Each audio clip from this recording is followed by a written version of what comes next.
રાતમાં 100% એમાં કાંઈ ઘટે નહીં. વિચારમાં તો એવું હતું આ મારે કોઠા ઉદે જ છે. હું આવા નવા કંઈક પ્રોગ્રામ કર્યા જ રાખતો હોય. નવરો હોય તો આ કરતો હોય. નકર મારી મેન તો ખેતીનું જ કામ અને શાકભાજીનું કામ. રાતમાં 100% એમાં કાંઈ ઘટે નહીં. દરેક ખેડૂતને આ કરવો જુગાર બરાબર છે. અને એના પાક ઉપર લગાડે. મેં તો એક લગાવ્યો છે. કદાચ એવા 2 થી 3 લગાવી દઈ તો આમાં કોઈ ખર્ચો નથી. રોજ ને બીજો નંબર ભૂંડનો આવે. બરાબર, એનો વધારે ત્રાસ છે. ખેડૂતને આ કરવી જરૂરિયાત જ છે. આમાં કોઈ ખર્ચો નથી અને દરેક ખેડૂતને આ કરવું મહત્વનું જ છે એના પાક માટે. અને કોઈ ખર્ચો નથી. ન કરે એમ થાય ખર્ચો છે તો આ ન કરી શકે, પણ આ કરી શકે નાનામાં નાનો ખેડૂત.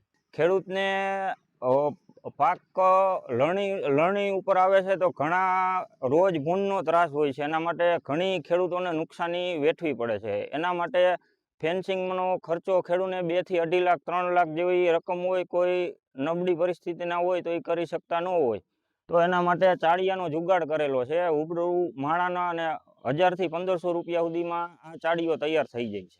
ખેડૂતોને બધાને એ કહેવા માંગુ છું કે આનું રિઝલ્ટ સારું છે. કોઈ ભૂંડનો કે રોજનો આ લગાવ્યા પછી ત્રાસ રહેતો નથી ખેતરની અંદર.